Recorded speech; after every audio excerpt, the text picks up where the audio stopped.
Well, good afternoon.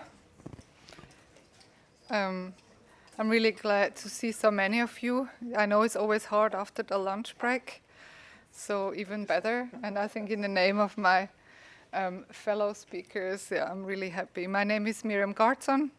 I'm a senior advisor of the GIIN. The GIIN is the Global Impact Investing Network.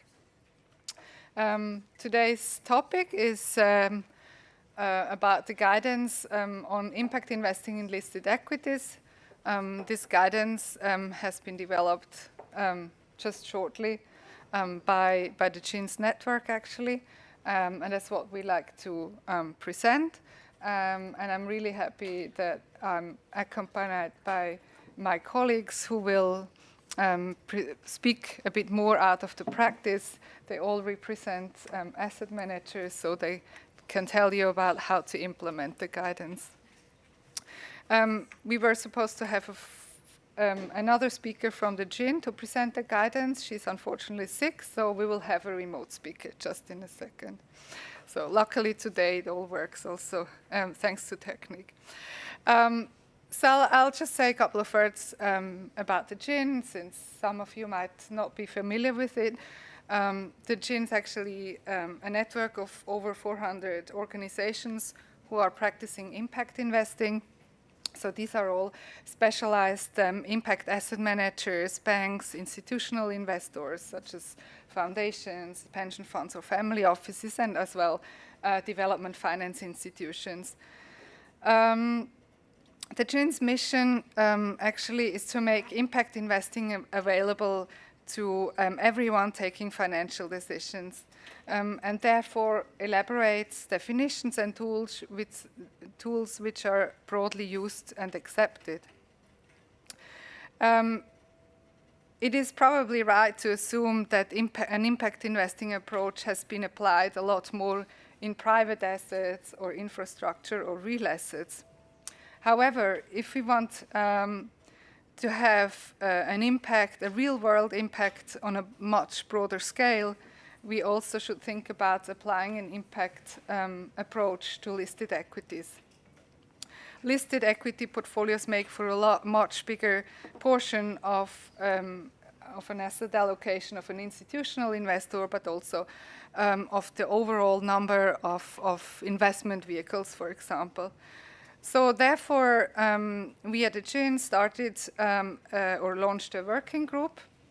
It's a bit more than 2 years ago, together with interested members. And I think, well, most of my guests today have been part of this working group.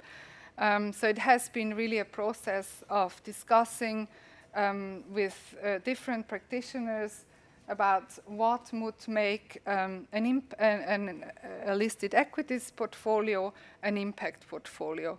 What does it mean to make it different from just any ESG approach? So that's what we have actually summarized in this guidance paper, which has been released about a month ago for public commenting. This period has been terminated, and we're consolidating all the findings, so that the final paper isn't out yet, but it is unlikely it will change a lot, and it will you will get to see it still this year, towards the end of the year probably. And now I'd like to hand over to Sean Gilbert. He is actually the responsible person for all the membership and engagement activities at the GIIN, and he has been running the workshop, and he will, well, he's basically sitting in Washington, and he'll dial in to present you the guidance. I hope it will work now.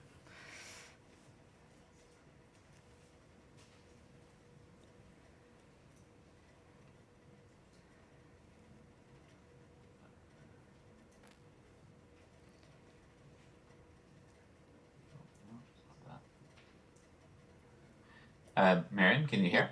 Yes, Sean, you're already you are on stage. Okay, very good. Sorry about that. Yes, so I hand over to you now. Thank you. Okay, and are the slides showing on the screen? Yes, it does. Okay, good. Thank you, everybody, and I appreciate your interest and the opportunity to share the work that we've done with you, and also a special thanks to the speakers who are on stage who've been involved in the work to date. I will try to, within about 20 minutes or so, run quickly through the work that we've done and specifically the content. And then we'll turn the microphone back over to Miriam and the panel for the rest of the session.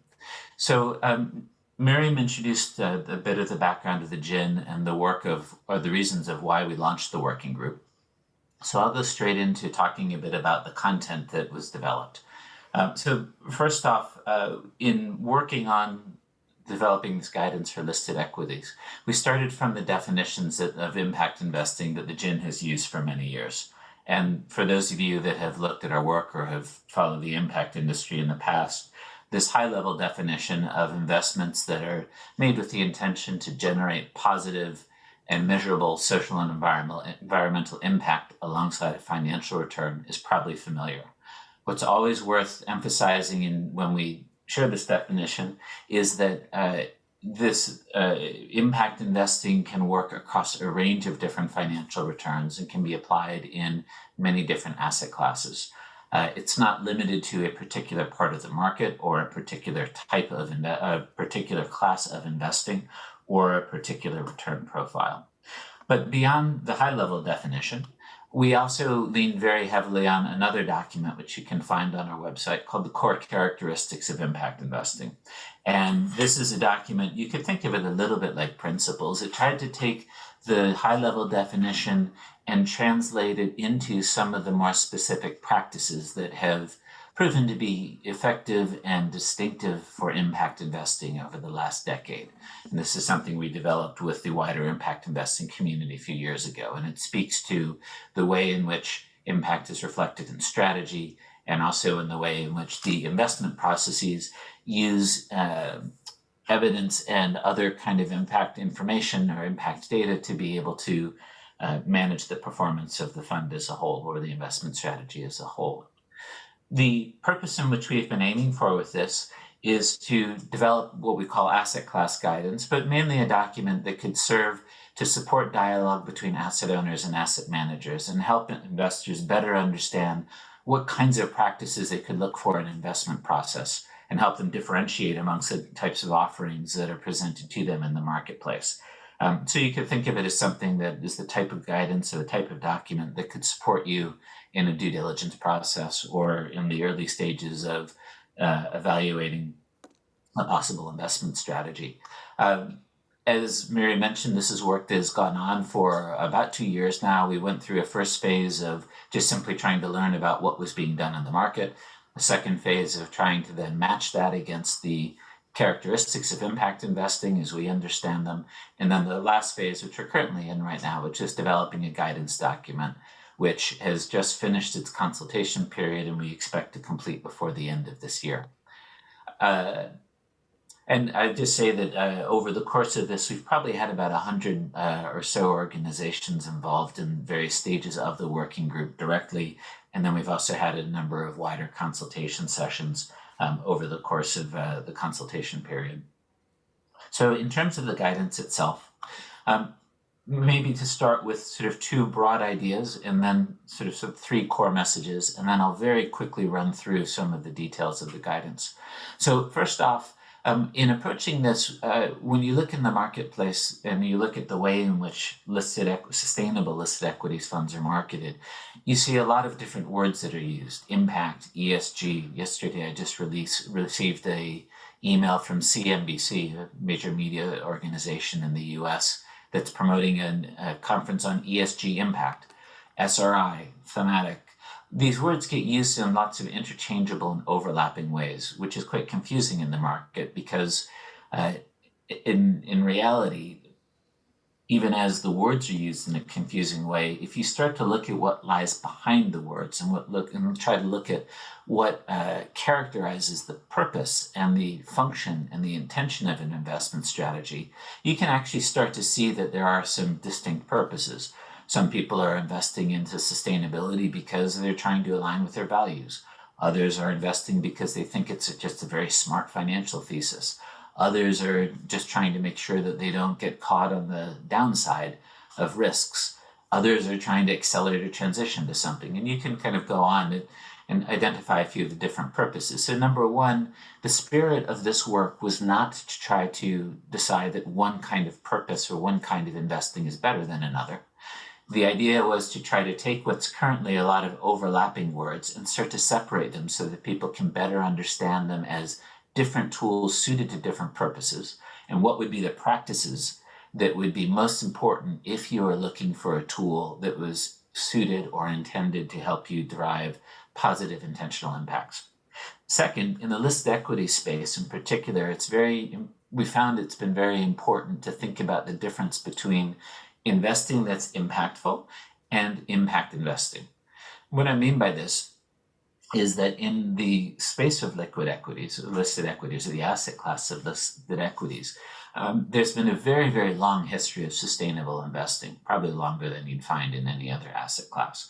And there's been extensive shareholder engagement and activity by investors, all of which has made a difference. And if you look at shareholder engagement in Europe or in the United States or Japan, anywhere market you look in, you can find examples of where investors targeted a particular company, initiated engagement, and arguably had an influence and changed some of the thinking in the company, and they made a difference in the world. They had an impact. And that's been very important, and that will continue to be a very active part of much of sustainable investing in listed equities. That is different, however. Being able to say, I have invested and made a difference is different from saying, I have an investment strategy that's designed to deliver on an impact objective.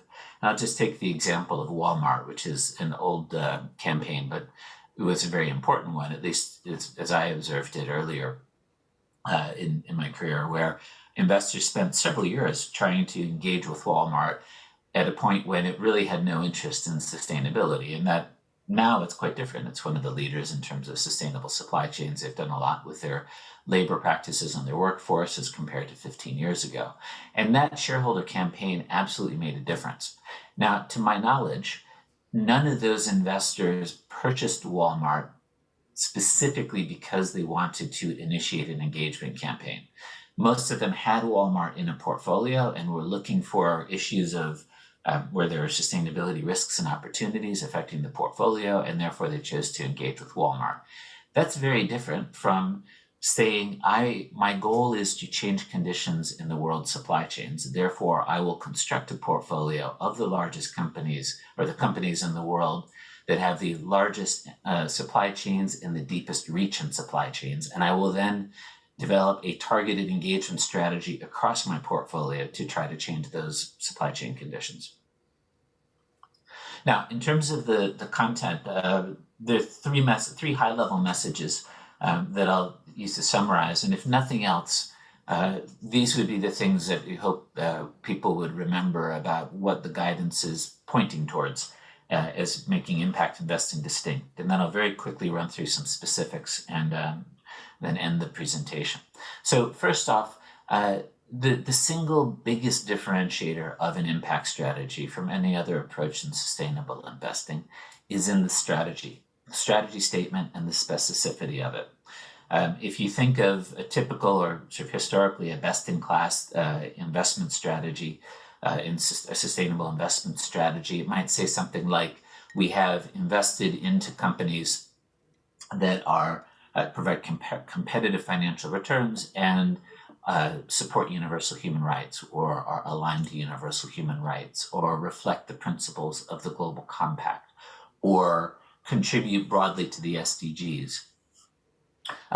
These are very broad ideas, and they're important, but it's very hard to have an idea of what change that strategy is actually going to deliver on. And the most important thing with impact, as we see it, is that the strategy itself is able to express a clear set of priorities so that you understand what you're investing into, and that it's built into the strategy documents of the fund and the commitment that the strategy is making to its investors. And that further, that strategy is specific enough that the fund manager is able to develop a theory of change about what needs to happen in order for those impact priorities to be realized. And theory of change, it's a fancy word. Very simply, you could just think of it as a logic model. It's a set of assumptions that the following actions or the following investments would have a set of consequences that ultimately contribute to the impact priority. And that theory of change then becomes a basis for being able to translate priorities into an investable universe, for thinking about a portfolio structure, and also for thinking about the contribution that the investor itself is aiming to make. And that's the theory of change. Because even as we started off very much trying to look for examples of things that you could do, thinking there might be a couple simple actions or markers that would define an impact fund, and we kept coming back and running into this problem of, well, it depends. Every time we found an example of an action, and it depends on what actually the strategy of the fund is. Second message is that, as I said, impact is not a single action that if you engage like this, or if you have an engagement that is described in the following way, it makes an impact fund. It's rather that strategy has a clear, the fund has a clear strategy statement, which is accompanied by a theory of change, which can then guide and be integrated across the different steps of the investment process, from the investment selection through to the engagement and the way in which performance is described and measured. And then last message is that investor contribution is important. I think one thing, there was lots of debate about what constitutes investor contribution, and I'm sure people on the panel will have their differing views around exactly how you draw the lines. But in all of our consultations, everybody agreed that it was necessary for an investor to have an active contribution through their impact fund. It's not enough to purchase a set of stocks that are aligned to the SDGs based by revenues, and then simply call that an impact investing fund. The investor needs to have some sort of an active role in trying to accelerate the impacts of the investee companies, to accelerate the investee contribution. As I said, people didn't have an agreement on exactly when a statement about investor contribution is credible, but they did agree there were basically three ways in which an investor could argue that they're trying to make a contribution. One of them is by providing new capital. It doesn't happen as frequently in listed equities as it does in private equity, for example, but listed companies, when they go IPO, are raising new capital, and then young companies often have points where they do go back to the public markets and try to raise additional capital. Second is through the engagement that an investor does with its portfolio. And the third is through the effect that an investor can have on the market value or the share price of a company, which then enables further capital market operations. And as I said, there was lots of debate, and we have not tried to describe exactly what are the circumstances under which market effects are a credible argument. For example, it's probably hard to argue that a shareholder has much influence on the price of Amazon or Apple. But maybe there are cases where you could argue that an investor into a small company in an illiquid market who remains a patient shareholder actually does have some sort of an influence or some sort of a contributory effect to the stability of the share price. These are all things which in effect provide a vocabulary, but it's really still an ongoing process of trying to decide where the lines can be drawn about what's a credible argument about the contribution and what's not. So now, very quickly, and within less than 10 minutes, I'll run through some of the specifics in the guidance itself. As I said, the purpose of the document was to provide a set of practices that one might look for in a product that describes itself as an impact strategy. And we're trying to support a dialogue between asset owners and asset managers. So the guidance itself is organized along 4 steps in an investment process. There are different ways you could describe an investment process. We just happen to choose this one. And when you look in the document, what you'll find is it has boxes, I believe they were shaded blue, for each of these steps, which includes a statement, 1, 2, maybe 3 statements, which describe a practice you could look for. That's what you see on the left-hand side of the screen in the slides I'm going to show you, the next 4.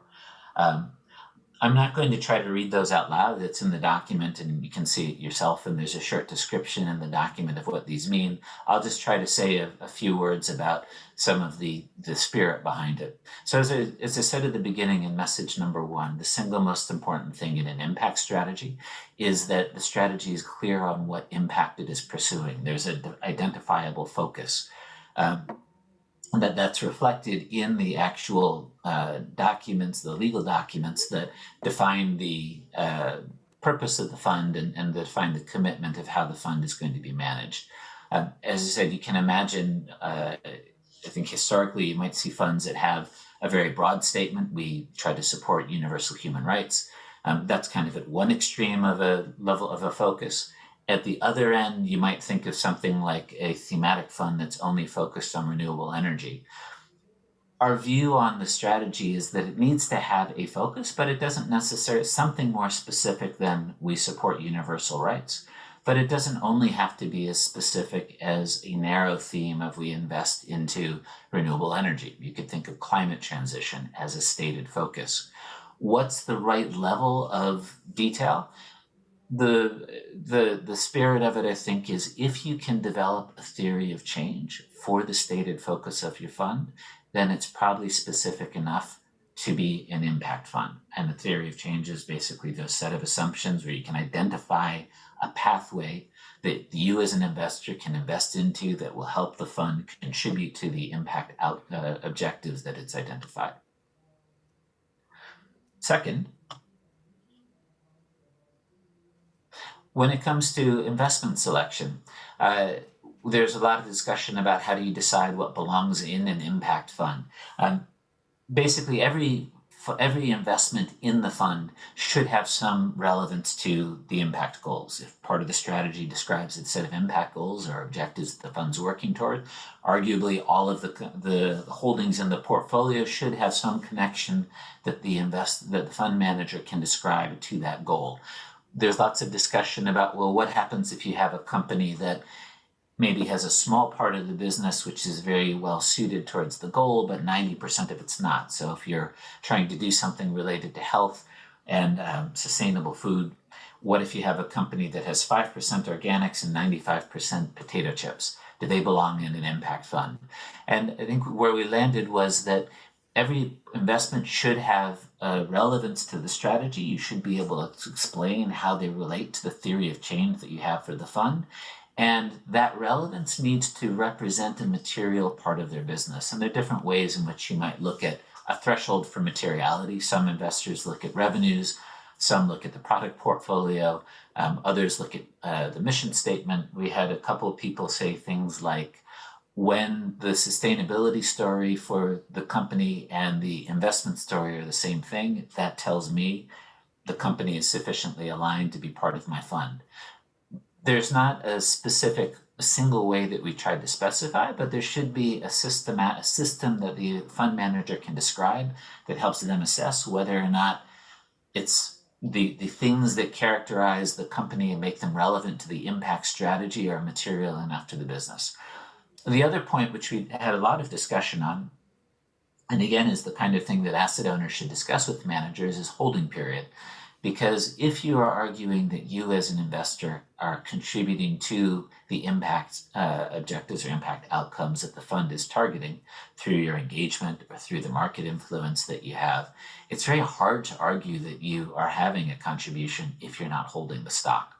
And so does need to be a connection between the holding period and your impact strategy. Exactly what that connection will be will vary depending on the company, depending on the strategy, but there needs to be some sort of a connection, and the choices about when to enter and exit have to be influenced as well by the impact goals. Speeding along quickly for the last 2 points, engagement. We started by talking about, well, is there such a thing as an impact engagement as opposed to regular engagement? And I think we could see that there are some engagements that probably are arguably feel more like an impact engagement. So that, for example, engagements that try to speak more directly to the fund's product strategy, or that speak to decisions that influence business strategy, capital expenditure, operational expenditure, those are probably more directed towards accelerating a particular kind of an impact or a particular kind of an outcome, and that they feel more like an impact engagement than, for example, a shareholder resolution asking for a company to undertake a risk assessment or prepare a disclosure or write a sustainability report. But really what characterizes an engagement and impact fund is different from other sustainable investing, is the focus and the way that the engagements are assessed. And specifically what I mean by that is you would expect in an impact fund that most of the engagement would be focused on the impact goals of the fund. So if it's a climate transition fund, you would expect most of the engagements are focused on climate, and that there's a logic that connects all of the engagements that you're doing across the fund, because it is part of a theory of change. It doesn't mean that the fund manager might not also choose to engage on something to do with equity or diversity or workforce practices, but you would expect the majority of the focus and the engagement would be on the impact goal. And second, that the way in which the fund would evaluate the effectiveness of that engagement would be in the way in which it contributes towards the impact results that are of interest to the fund manager. Similar to what I said a moment ago, it also the engagement would influence the choices around holding periods. And so you would also expect that there is a thesis for why the company's in the fund. If engagement's a primary purpose, there also needs to be some kind of a timeline which is influencing the thinking about related to the engagement, which influences the thinking about how long the company remains relevant to the fund. Lastly, on performance measurement, or describing performance, probably a better word. I think that if you think of a typical best-in-class approach, quite often involves looking at an investment in relation to anywhere from 20 to 50 different sort of data points, and trying to rank a company compared to its peers to try to identify those that are best along particular criteria and that overall are best at managing their sustainability. Sometimes it might be more of a emphasis on one thing or another. I think when it came to describing impact performance, there was some discussion about data, but very quickly I think we came to the conclusion that there's not a completely different set of impact data that an impact fund would use. Rather, the difference between an impact fund and other sustainable investing is how it uses the data that's available about companies. And in particular, the big difference that we saw was much more of a focus around looking at how the outputs of a company relate to the impacts that the fund manager cares about, or that are stated as part of the strategy. So that's not necessarily about totally different information, but it's more about an analytical process to try to understand how certain aspects of a company's performance, whether it's something to do with their product portfolio or something to do with some of their operational changes, how that would translate into outcomes. And in particular, it would not be so much of a focus, and that would differ significantly from a best in class, in being not so much a focus on what's the best oil company out of the sector, but much more a focus on which of the companies is accelerating a transition towards the particular outcome that's of interest to the investor, and trying to do that in a rigorous and demonstrable methodology. Let me stop here. I think I've probably gone a little bit longer than I promised, but hopefully that's been helpful in terms of sharing some of the thinking of the guidance. As Miriam mentioned, some of the folks that you have in the room on the panel have been involved in various ways. They'll certainly share their own opinions, and perhaps, if appropriate, they might also share some reflections on other types of comments that they heard in the course of the working group process, or might be able to answer some of the questions that I'm not there present to help with. So thank you very much, and I'm going to stop sharing my screen. Thank you, Sean, for this presentation. I think at this point we say goodbye to you. And as you said rightly, all the questions that the audience will have or may have will also be answered by our other speakers. Before we go to the questions, actually, we would like to listen to our asset managers, how actually they think about this guidance and how they have maybe already implemented the full or parts of the guidance, just to share with you a little bit of the practical view. So with this, I'd like to hand over to Ben Constable-Maxwell. He's head of impact at M&G. Thanks, Miriam. Hi, everyone. Good to see you. And then Sean's overview of the paper, I think, was really helpful and gave a fantastic sort of summary of the key findings. Good idea. Thank you. Is that better? But I thought I'd just share kind of briefly a few minutes of our experience of being in the working group, which it's striking to see, or notable to see, that it started just before the kind of world shutdown, managed to continue through the global shutdown, and hopefully, it was a really interesting process. It brought it sort of grew in number in terms of the participants as time went on, and so you sort of were continually bringing in new and additional perspectives into the discussion. A huge amount of sort of agreement and commonality, but sort of importantly and interestingly, lots of different sort of ways of thinking or expressing points, where we all, I think, had many kind of shared views on the principles and what we are trying to achieve, and in bringing impact principles into listed markets. But yeah, there are definitely different ways of implementing it. So I think we all learned a lot from each other in the process, as well as from the GIIN and the guidance that Sean in particular kind of gave us as we went through. And I think sort of underlying the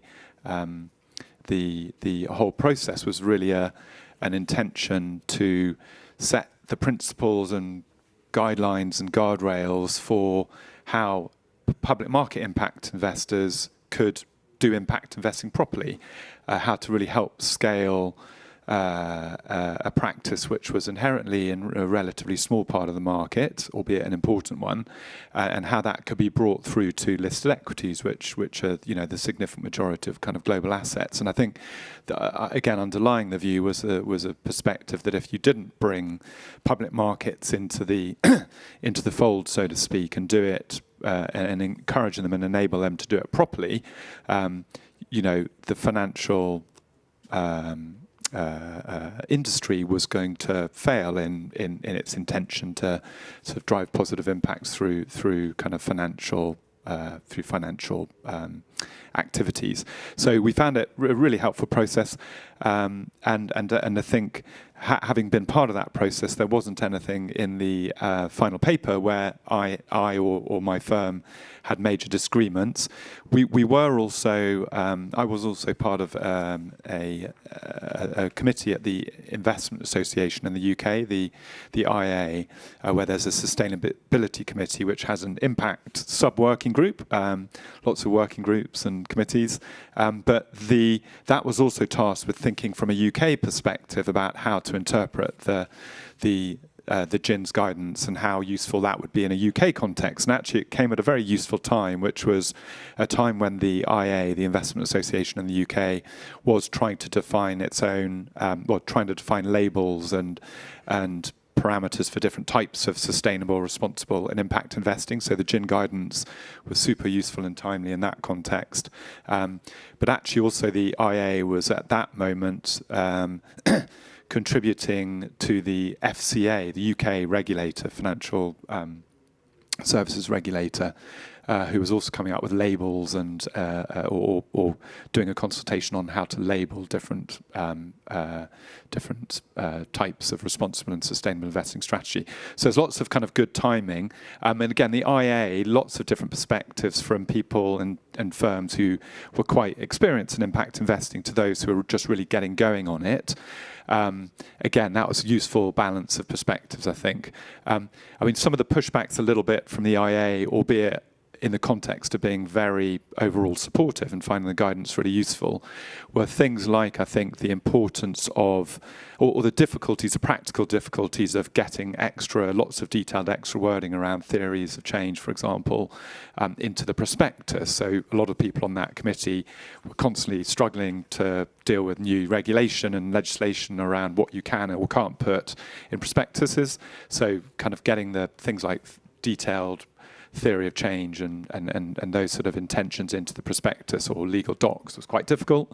I think also the IA recognised that in the topic of contribution, and particularly around sort of financial market contribution as well as the additionality that can come through engagement, the committee sort of really wants to emphasise the role that I think in secondary markets, in listed markets, the role that investors could play through IPOs, supporting companies coming to public market through an IPO, and or providing that capital support through capital raises or rights issues. So those are a couple of the kind of points, two or three of the points that the IA guidance or the IA sort of consultation fed back to the GIIN. And as Miriam said, the GIIN has got a huge amount of work to incorporate all those sort of guidances from different people. And just then finally, probably with a couple of more minutes, a quick couple of perspectives from an M&G sort of fund approach. So we set up a positive impact listed equity fund about four or so years ago, and subsequently to that we've launched a couple of funds which are the positive impact fund is broad-based, invests in what we call 6 different verticals around social and environmental impact areas. We subsequently set up a couple of funds that are particularly focused on climate or particularly focused on social inclusion, for example. But so we've been thinking about how to invest for impact in equities for some time, but also always wanting to improve what we do. And I think briefly the 2 or 3 points that we've taken away and are either incorporating or planning to incorporate into our approach is, I think, that really the importance of the end-to-end integration or embedding of impact in everything you do. It's not just about running a fund and then measuring some of the outputs at the end. It's very much about the design of the portfolio and the strategy, the setting of the investable universe, the stock selection, the engagement program that you have, all of which need to be orienting towards achieving your fund level goals. And I think that at the start of that, it is setting out clearly what your fund level kind of objectives and goals are for impact. And obviously, if you're investing in an impact fund that has a number of different impact areas, whether they're climate or circular economy or social inclusion or health, just trying to articulate as clearly as possible what the fund is trying to achieve, and then orient everything in the fund's process towards that.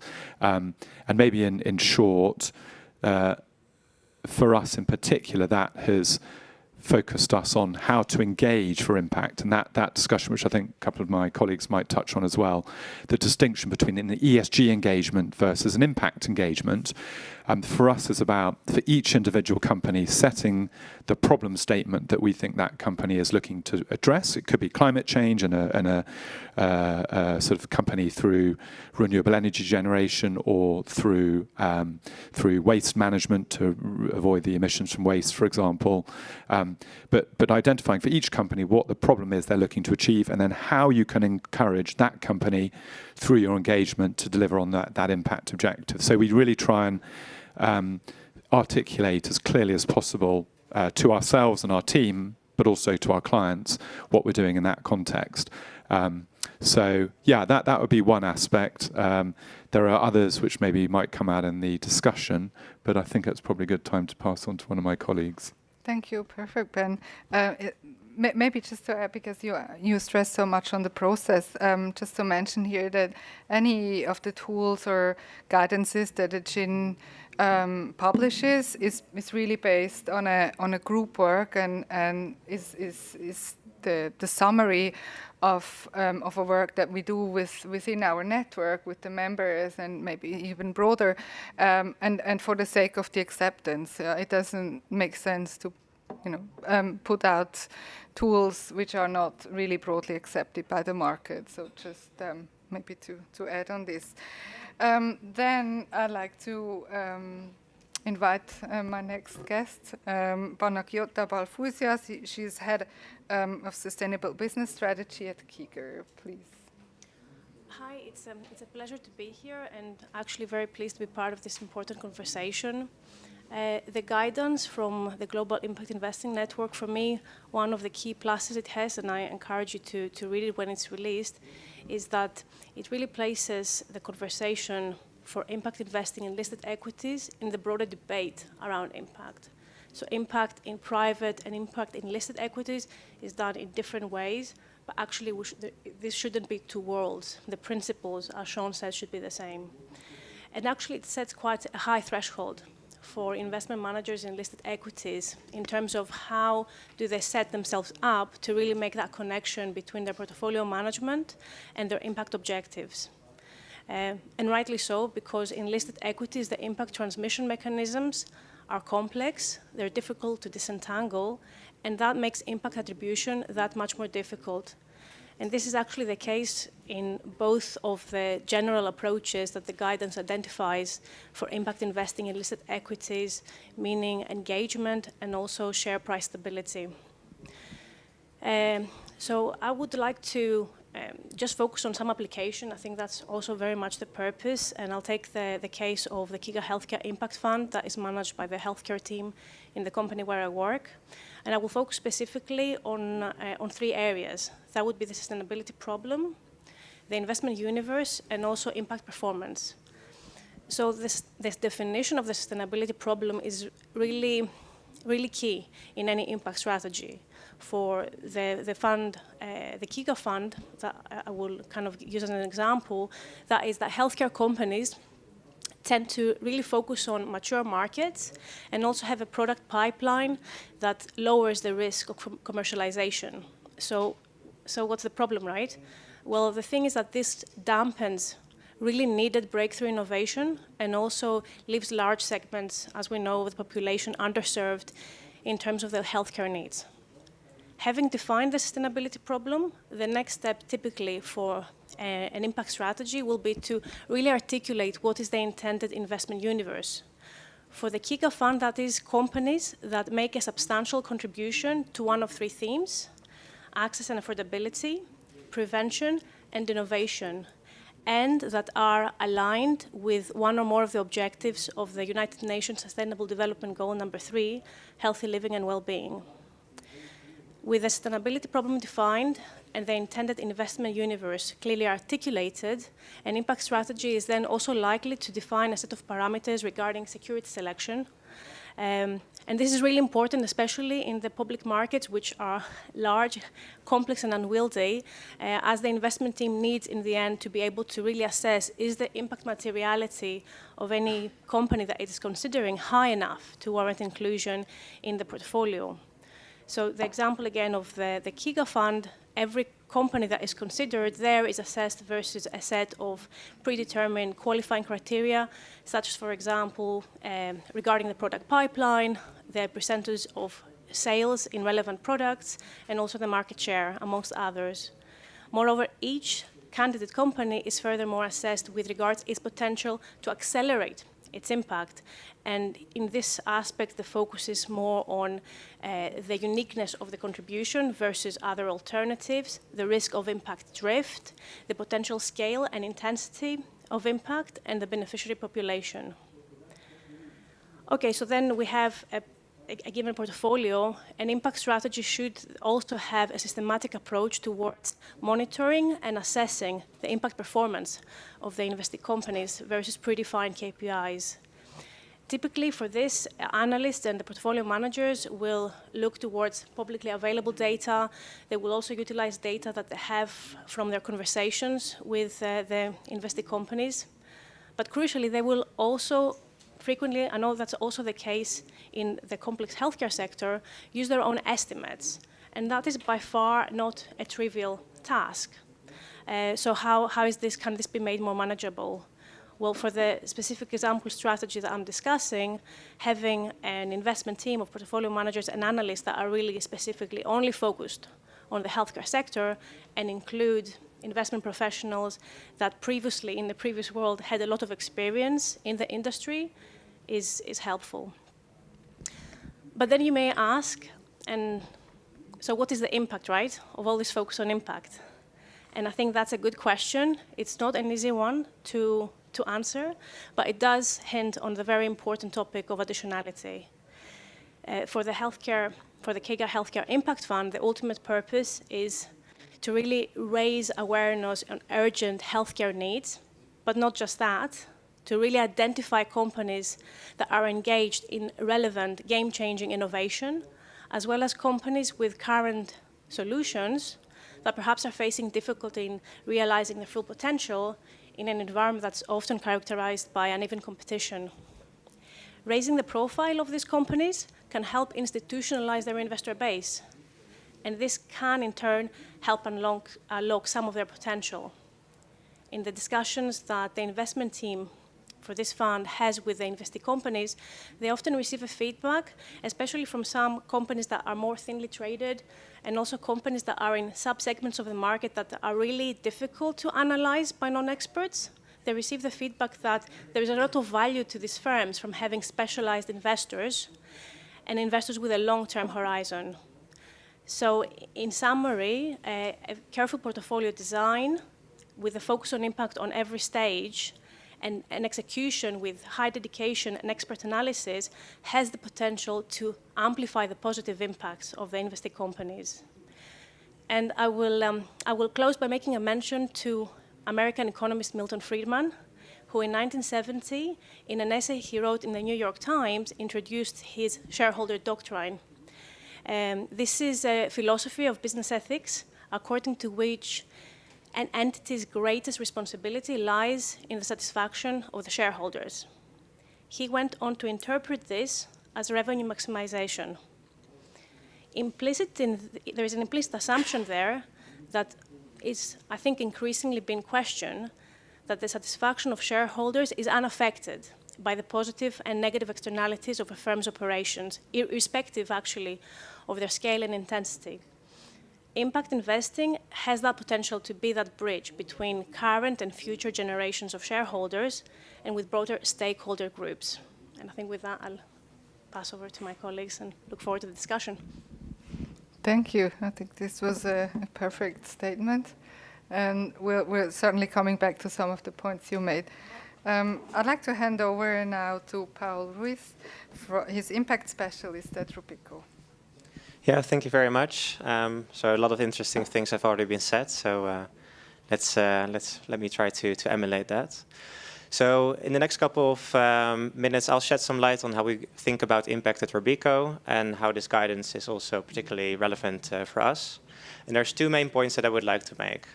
So the first one is that for us, it's really engagement as the sort of the key tool in the toolbox to have this level of investor contribution. And the second one is that while we believe that our capital allocation can indeed also contribute to positive share price development, for instance, this is indeed very difficult to validate and needs to happen at a certain scale. So for that, we also need to act together as a financial industry. So let me try and unpack that a little bit. So the guidance rightfully distinguishes between investee impact or investee contribution and investor contribution. And for us, the integration of impact really starts with mapping the impacts of the companies. And we have adopted the Sustainable Development Goals as a blueprint for positive impact. So about 5 years ago or so, we started developing an SDG framework to map those impacts of companies. And it consists of largely 3 steps. So in the first step, we look at the products and services of a company. This is also the most comprehensive and important step of the framework because we really believe that that is the core of a company's impacts. And as you can imagine, shale gas or soft drinks are considered to sort of negatively contribute to the Sustainable Development Goals, while renewable energy or nutritious foods are considered to be supportive. Now, the second step are the operations of a company. For instance, we look at whether we see patterns of questionable business conduct. And as a third step, we also check whether companies are involved in any controversies. Now, the outcome of that process is that companies are assigned a score ranging from -3 to +3 on every SDG that's relevant to their business. And that's then also consolidated into an overall score. And the way that works is that as long as a company scores neutral or higher, then we take the highest score to be the final score. But once a company has one negative score on any of the SDGs, then that will be the final score. So we don't allow companies to brush off any sort of significant negative impacts with positive impacts elsewhere. Now, and these SDG scores, they're a great tool in creating investment strategies that are dedicated to the SDGs. And we largely do that in two ways. So in the first one, we invest in transitioning companies and then really apply engagement to improve their impacts related to the SDGs. So last year, we launched an SDG engagement strategy that has the objective to improve companies' contributions to the SDGs over 3 to 5 years of engagement. And this is fundamentally different to any of our other engagement strategies, such as values engagements, which focuses on financially material ESG factors, or enhanced engagement, which focuses on companies that are in breach with UN Global Compact principles or OECD guidelines. So here companies are really selected based on their potential to contribute to the SDGs and also need to have a certain level of engageability. And all the companies in the fund are under engagement. And then we have sort of a process in place along the lines of the theory of change with inputs, activities, outputs and outcomes to make sure that impact is really integrated in that process. So for the inputs, for instance, we draft company-specific engagement strategies with clear milestones for companies to achieve that are related to the SDGs. The activities reflect the active dialogue that we maintain with these companies, in which we call for improvements on certain sustainability issues. Now, hopefully, of course, that results in these companies improving their performance related to these issues, the outputs, and then ultimately lead to the societal outcomes that benefit key stakeholders. Now, and then we have a whole host of strategies as well that invest in companies that are producing positive impacts as defined by their SDG score. And that could be, for instance, general SDG strategies, but also thematic strategies that are investing in companies that contribute to a specific theme, such as sustainable water or circular economy, etc. And so what all these strategies have in common is that they aim to allocate more capital towards those companies creating positive impacts and away from the companies that are detracting from sustainable development. But this is also where the fundamental difficult questions arise related to investor contribution. For instance, how long do those holding periods need to be to support share price, a stable share price? Or more importantly, what sort of scale is required to really have a meaningful impact on the share price development or the cost of capital of a company? And as said, that's really difficult to validate. And that's also why we don't really qualify these strategies yet to be impact investments. Because we believe that that needs to happen at such a scale that goes beyond the scale of an individual investor, let alone investment. So we need to act together as a financial industry. And while we, of course, want to be sort of part of that movement and allocate more capital towards those companies producing the positive outcomes, we also would like to go further than that and support other investors in identifying those companies that are sustainable and allocate their capital accordingly. So we've decided as part of an open access project to open up these SDG scores that I discussed. In the current phase, we're only doing that for clients and academics to really receive feedback on the scores. But in the later stage, we would like to open these up to a wider audience. And with that, we hope to support to a further acceleration of capital that is steered towards the sustainable companies. So that's in a nutshell how we think about impact at Robeco. Thank you. I think this was very informative in the sense that we already understand how this goes a bit deeper in practice. With this, I would like to hand over to our last guest, who's Dominique Kabecker. He's Chief Sustainability Officer at the Pictet Turretini. Thank you, Miriam. Thank you, everyone, for attending this panel. I'll try to keep you awake, specifically for the ones like me that didn't have a lunch at all. So maybe just one word on our company, PPT, because the name is a bit long. For our track record on impact investing, we co-founded the Blue Orchard Microfinance, which for some people is maybe the first impact investing initiative about 20 years ago.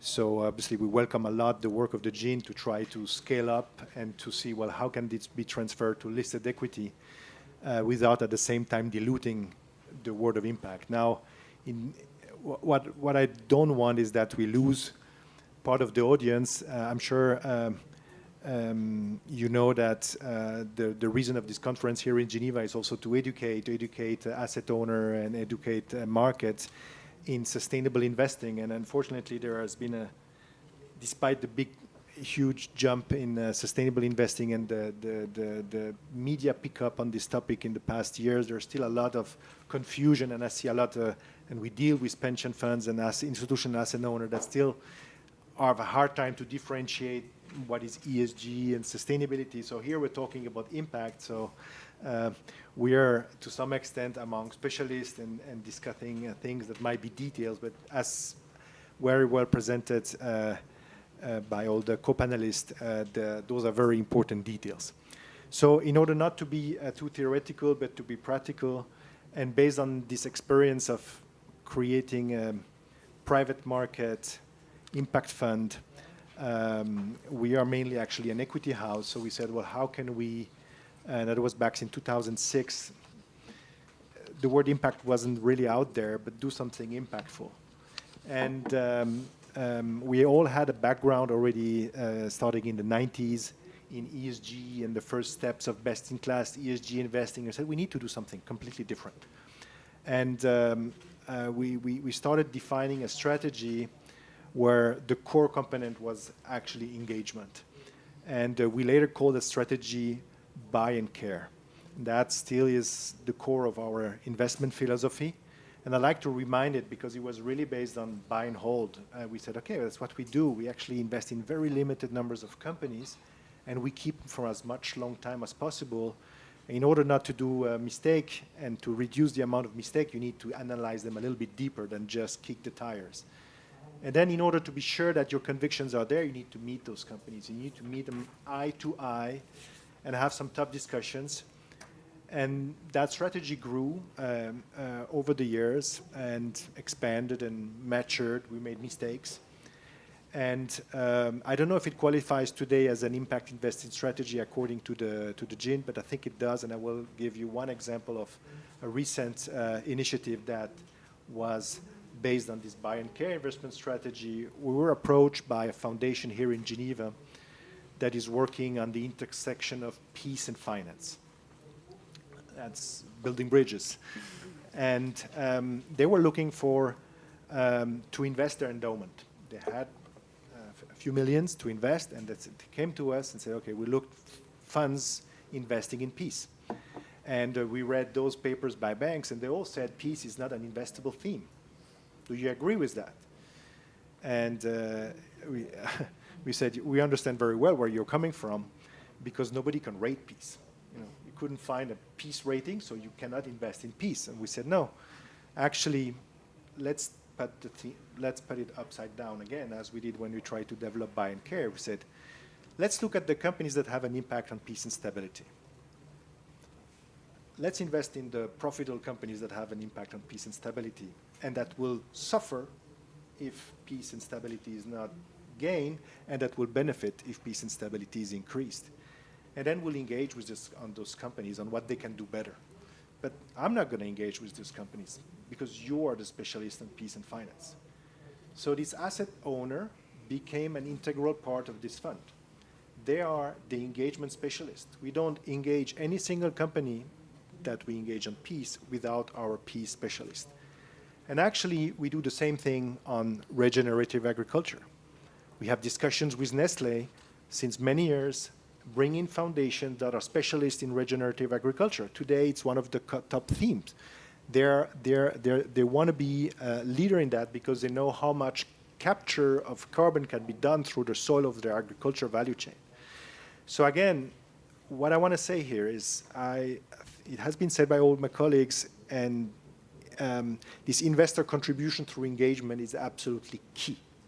We have been too much discussing on the speed to which we will run into the wall.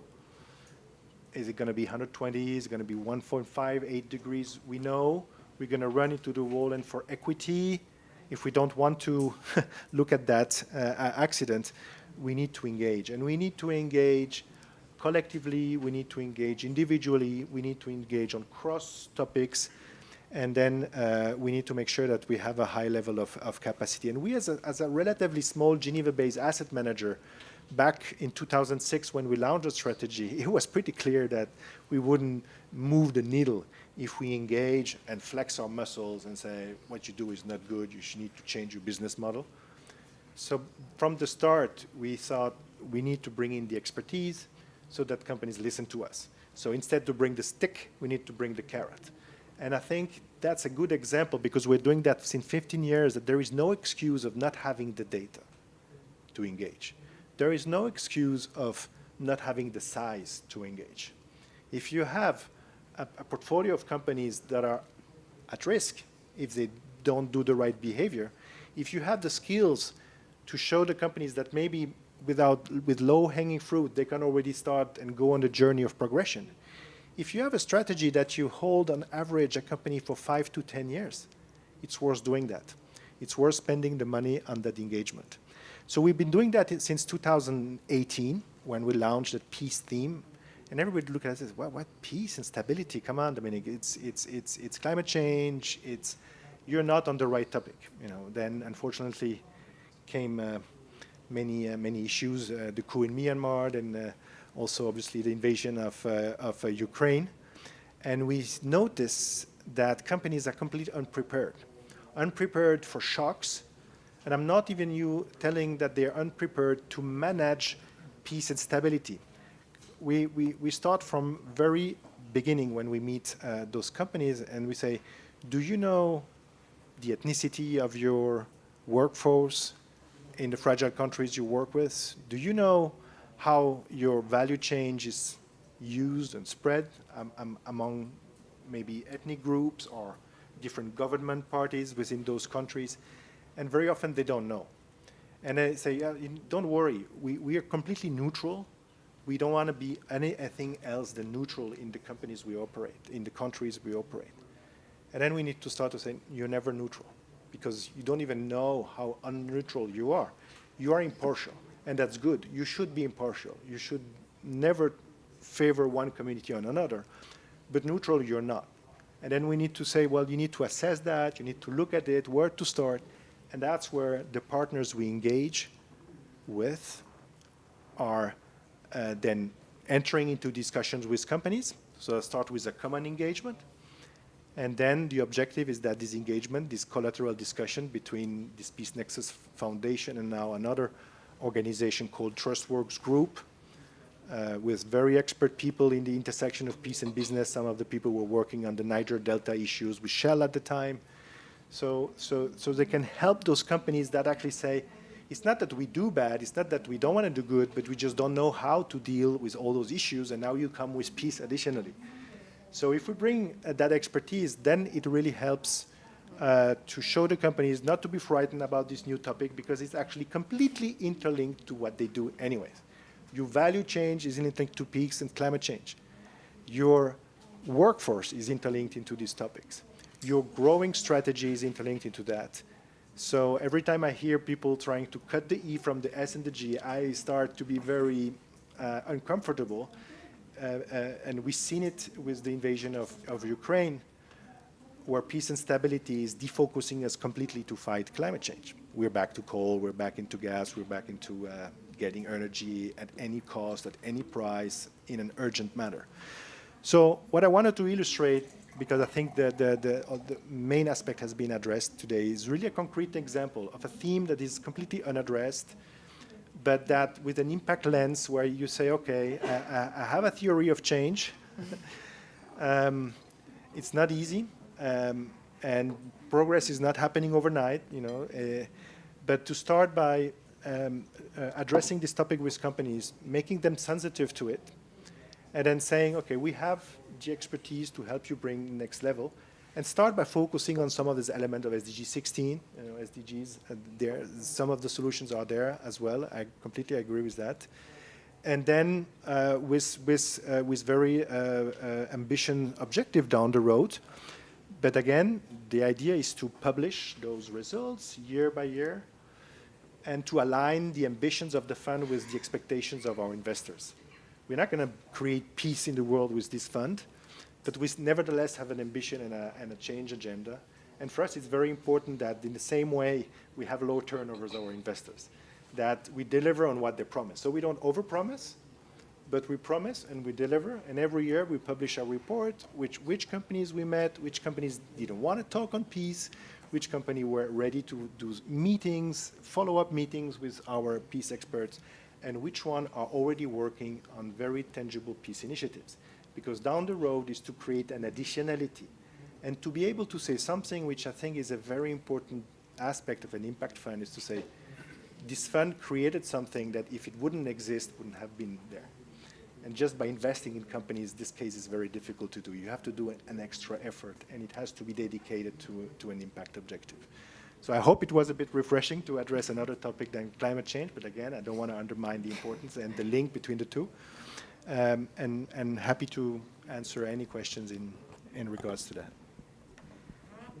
Thank you for this fantastic example. I suppose there are questions in the audience, so I'd say we take a couple of questions now from the audience, and otherwise continue with our discussion, please. Yeah, hi. Does it work? Yeah. I'm Dag from Sustainax, a Nordic ESG research company. We also do sustainable finance consulting. And for those of you that have funds coming under EU sustainable finance regulation, to what extent is SFDR Article 9 making your days difficult and much more demanding compared to what you did up until it came into force and in front of us? Because it's not only, it's a reporting regulation, but after all, with Article 9, it also imposes some processes on you. I'm talking then about do no significant harm, etc. So I guess this has been a discussion topic during this guidance work. Can I take it? Yeah, sure. It's a very, very good question and very important one. And we're a rather small company, so I don't have 12 people legal to handle that. And there is no track record on how to deal with it. And we have an impact and an ambition to make a difference. So this peace fund that I'm talking to you is an Article 9 fund and in the middle of the process. And I must say that there is the half-full part of me that says it is great that there is this type of regulation because it was too cheap to claim your ESG. But now, of course, it's a very expensive process and a very data heavy process to do that first layer and clean out the market and say, okay, do no significant harm to get that. And it's going to provide transparency and it's going to provide the capacity for the clients and the market to look at the fund and say, is it really what you sold to me? Which I regret many funds are not doing and are forced to do. But it's not going far enough, and in particular, the biggest caveat is that no words about engagement, no word about the capacity and the fact that it's okay to invest in companies that haven't all the solutions yet if you help them go there. And that hasn't been understood yet by the EU. I guess it's the first step. There are going to be many more. And there have been a lot of criticisms because because I think it's been oversold. Article 9 is almost understood as you have an impact and interpreted as such, but as you said it rightly, it's a disclosure regulation. So it's not the solution. So it's a first step. It's a very burdensome one. It makes me not sleep at some nights, I must tell you, and I'm in the middle of it. And my other fear, and then I close with that, is that a lot of the innovations are done by teams that work on specific things. They're not necessarily big and huge and heavy, and they need to get impact. And that is the risk that innovation is going to be, the barriers for innovation are higher, and for innovative firms to come and to raise and say, I have a great idea, I'm going to do this, because you have to overcome all those hurdles. This is the negative side. Huh? So I see the glass half full and half empty. Don't have a clear answer to that. Sorry, but at least I hope my opinion was clear. Maybe I can add to that. Similarly, we're a relatively small firm, and it has added a lot to our to our focus. I really just echo that sentiment that Article 9 funds can include impact funds and can include not impact funds, and also impact funds may, and I know a few of them that really choose not to be Article 9 because of the burden, and this can really be, you know, if that is taken as a signal to the market, that's negative. Maybe just again to bring the example in of the specific strategy I spoke to you about, and really a way through which we try to achieve impact is by focusing on small and mid-market to really try and really make that share price stability meaningful. And there the data that is requested a lot of times is not available, especially looking at the pies. Some of those data are just not so much material, I would say, for, let's say, the healthcare company. Not all the data that come under pies are material, and that's yeah, perhaps a little bit missing the mark with some of the strategies. I was just going to say one quick thing, which is that I think the principles of and the intentions, talking about intention of the regulations are sensible, and I think are pushing change and protecting against greenwashing, forcing us to articulate better what we're doing and what our impact goals are and how we're delivering on them. I think the practical implications, like you just said, given the lack of available data from certain types of companies, is a real problem. The one thing I would say, though, I think is impact investing funds are probably best positioned for this and to meet the expectations and requirements of the regulation. For our impact approach, we've been doing for a number of years, we have a net impact assessment where we weigh up the primary positive with any potential negatives, and it kind of rules out, if there's a material negative, it rules out the company's inclusion in our investable universe or our watch list. It requires quite a lot of work to do that at the outset, but it means that we're quite well protected as an outcome from falling foul or failing any sort of do no significant harm test. So there's, I think impact investing funds are well designed for this. It doesn't mean it's necessarily any easier to actually do the work and to get the data. Thank you. Oh, yeah. Yeah, in the middle. The gentleman in the middle. Thank you. Yeah, just a follow-up question to you, Dominique. A fascinating overview of your Peace Impact Fund. Just a couple of points. One, I'd be curious if you could give us an example of where that engagement with a listed equity has led to a material change in business practices that have contributed to peace. And secondly, the impact investment universe has expanded massively over the recent years.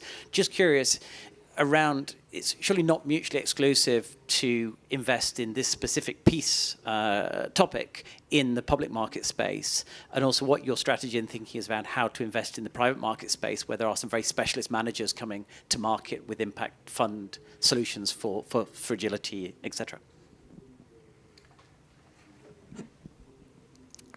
So first of all, the Peace Fund has not the impact terminated. But anyway, we have a scale of impacts. It starts by making the company sensitive to the issue enough that we can organize meetings with them, with their human rights staff, or with the people looking at this area of in country managers. And then it goes all the way to, okay, there is an additionality. We have created something tangible, something project. That's our level 5. We don't have a level 5 yet. But there are some very interesting projects underway, some that I can talk about and some that I cannot talk about. And one is with a food and beverage company, which is also active in coffee, and that has a very dedicated program on coffee and peace that we've been following and that we've been enhancing and that we've been pushing for. And they asked us, and I cannot relieve, but to through the foundation that has operations in some African countries to create a value chain in some of the countries that are very good coffee producers, but have too much instability to have created a value chain which they can draw off. This is a concrete example. It's underway.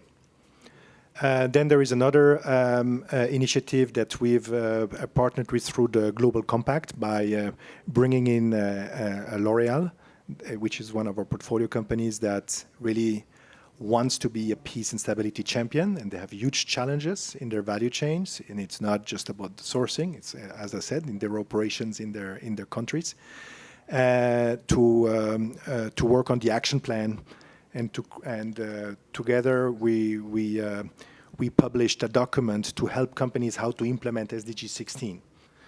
So, you know, it's a process. And then the good news is that actually when we started, we had no clue how would company react on that peace and stability. And we were very positively surprised that the vast majority, 85% of them, after 1 year, understood, okay,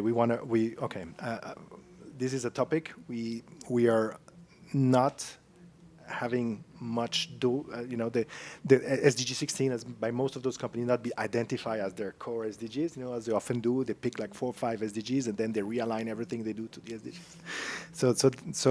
So to realize, okay, we need to make the link between our activities sometimes to better empower their value chains or make sure that their value chain has at least a living standards.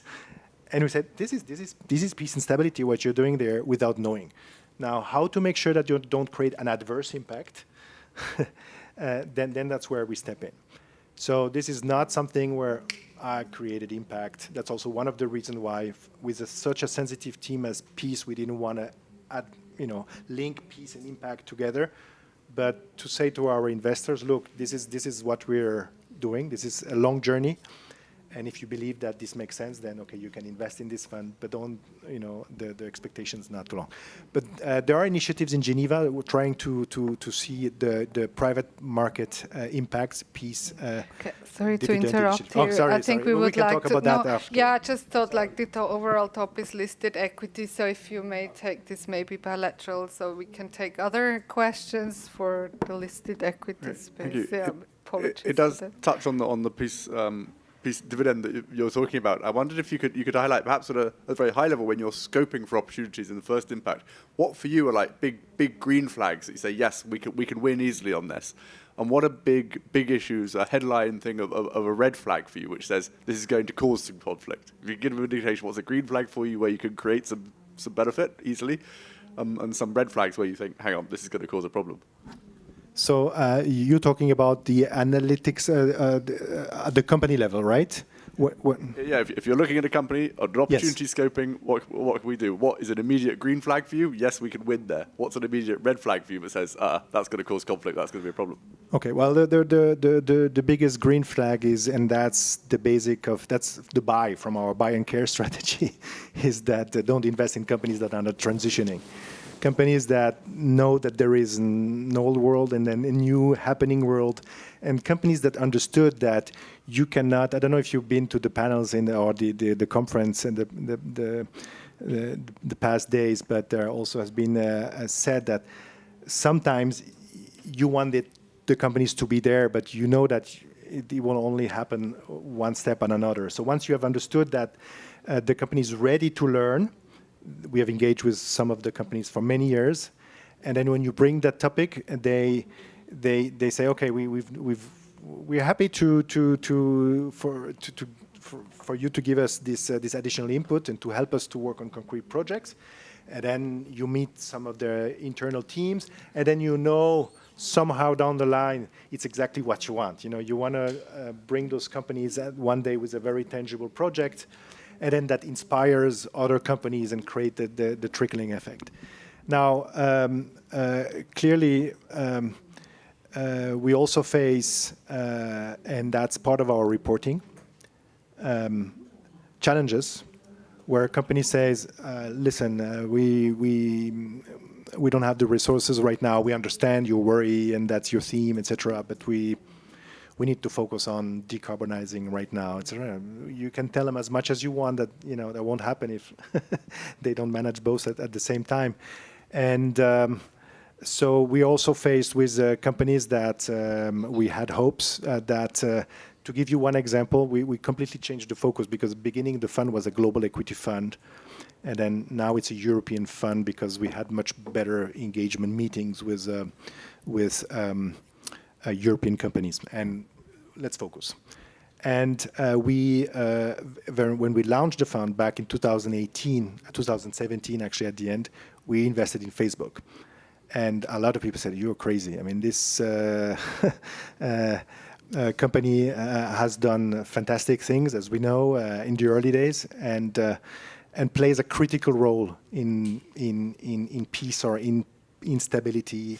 And we had high hopes that we could have an impact." The reason, one of what triggered us to invest, because it was very long discussions, is that they hired people that were involved in the whole human rights discussions and the public media discussions.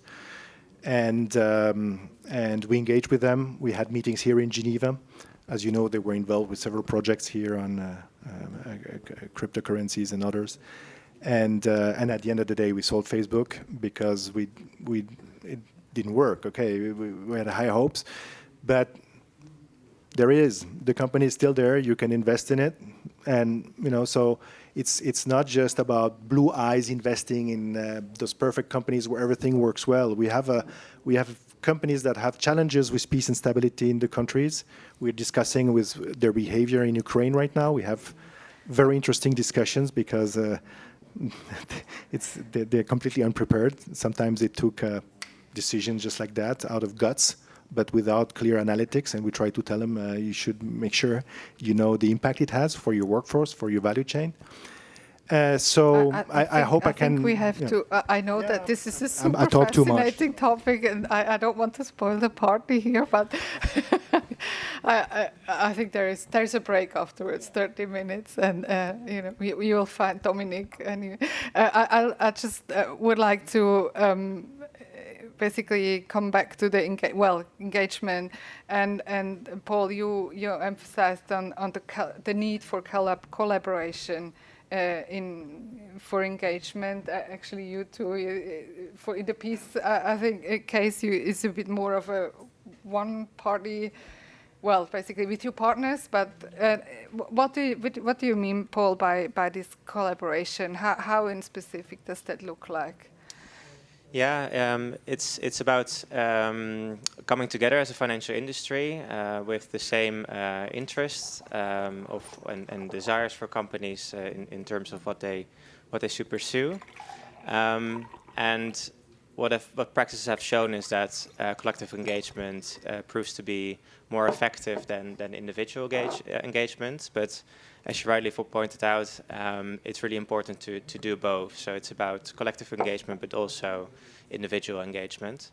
And Dominique alluded to it as well. It's really sort of important to validate whether you're really making a difference through engagement, and whether companies are listening to you, because you can invest in a company with the intention to engage with it, but it doesn't necessarily mean that you already have a meeting. And even if you have a meeting, that doesn't mean that they will listen. And even if they listen to you and make improvements related to the objectives that you've asked them to improve on, that doesn't necessarily mean that is because of your engagement. There are many other factors that play a role as well. There's customer demand, legislation, etc. So companies are under pressure from a lot of different perspectives. So that's also why we can come up with numerous internal checks and balances whether or not a company is acting because we ask them to. But in the end, it's the investee company that is the best source, of course, to back up some of these claims. So what we're intending to do actually this month is also sending out surveys to the company that we have under engagement and ask them these type of questions, like, was it really us that's driving the engagement? Are there also other investors that engage with you? what sort of processes have started within your organization in terms of, does it raise awareness? Does it help putting an issue on the agenda of the board? Does it help you set KPIs on the issue or improve disclosures related to these things? And so they were all fundamentally important issues to sort of assess and evaluate as an engager whether you're indeed having the influence that you want to make. Could I add one point, just building on Paul's comments, which is the link between sort of engagement and then constructing a portfolio and collaborative versus bilateral engagement, and constructing a portfolio in listed equities. Because, you know, in public markets, you could construct a very small cap, sort of early stage portfolio, highly concentrated, where the risk to your customers, the investment risk, the portfolio construction risk is really high. So our view is that you want to get a balance between some of those smaller, earlier stage pioneering companies, where maybe some of the impact is going to be materialized or is going to materialize in the future, and then those companies which might be a bit larger, more mature, more established, but we still think those businesses, if you apply all the principles as in the listed equity guidance, those companies can still demonstrably, evidentially deliver impact. But I think the engagement, you know, if you're engaging with a multi-billion-pound company on your own, you're much less likely to have, I think, the desired effect than if you are joining up with your peers and collaborating in your engagements, pushing the same agenda. So whereas those smaller companies, where you might have a significantly larger stake, you can almost more easily achieve your goals through bilateral engagements. But those larger companies, which I think are sensible to have in a well-constructed portfolio, then teaming up with others makes much more sense. And, you know, something like the Access to Medicine Foundation, which I'm sure Panagiota has, is involved in. That's a great collaboration pushing for greater access, accessibility and positive impact in health, and that would be one good example. Thank you. Yes, and unfortunately we have to close shortly, but nevertheless I would like to all of you reply to this question now that we have, like, we are all aware of this guidance, and it kind of looks simple, but I suppose in the implementation, it's in the end not so simple. But you're all, I think, on the way of having or have already implemented. If you could share with us, what are your next to-dos, like when it comes to kind of implementing or being aligned with the guidance for your funds or company?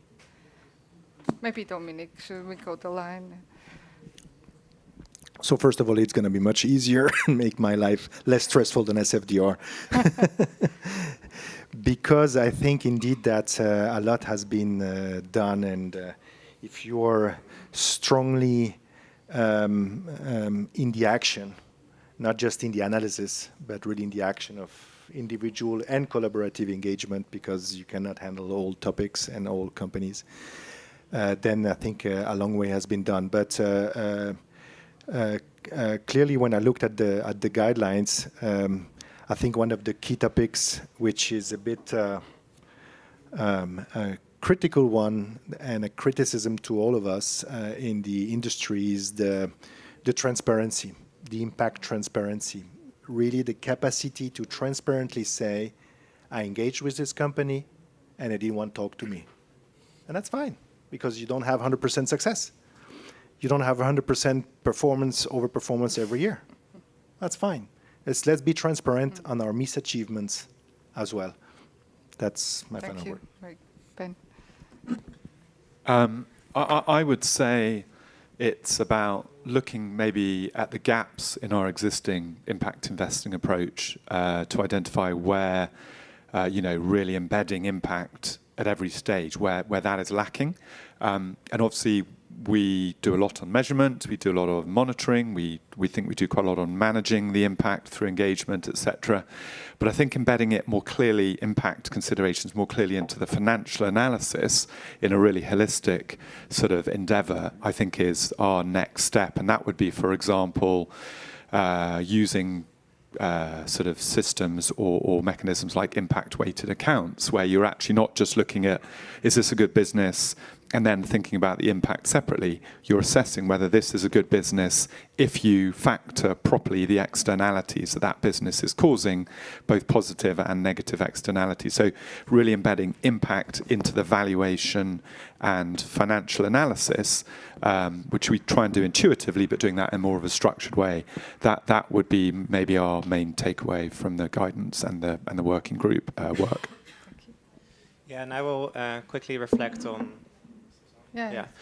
Quickly reflect on some of the challenges also to implement this and how to cope with it. I'm part of the thought leadership team, so it's also my role in the firm to sort of inspire and educate and bring some of the pieces of this guidance into the organization. And then, you sometimes have to deal with legitimate concerns also if you're saying, okay, we need to only invest in those companies that have the most strongest impact or the best impact towards a certain sustainability objective. So that can also limit your investable universe. And then there are concerns of what that does to financial performance as well. Because there's always a balance there that may have implications for investors willing to invest in your funds. So it's about finding that right balance between how much is every euro or dollar contributing to that objective, but also how many euros or dollars do you have to allocate towards a certain objective. And those are some of the internal discussions that we'll continue to have. Thank you. I think what we would try to do, and I think would be really nice for the industry to do, is to really take the guidance and take the terminology, take that interpretation and bring it to their strategy to the extent that that correlates, because then investors can more easily understand the differences and have more trust when we talk about the strategy with them. And then one thing, and the other thing is, I think, try to think more about trying to tease out exactly on the impact attribution and measurement with regards, okay, let's see which of the companies, what is their capitalization, in terms of volatility, how have we helped that stability, or which companies are really active in really hard to understand markets, and how are we raising their profile, how are other investors perhaps reacting and responding to that, to really try and think more about the additionality. Perfect. Thank you so much. With this, I close. Apologies for taking 3 minutes longer. Thank you to my panelists, Panagiota, Paul, Ben, and Dominique. Thank you.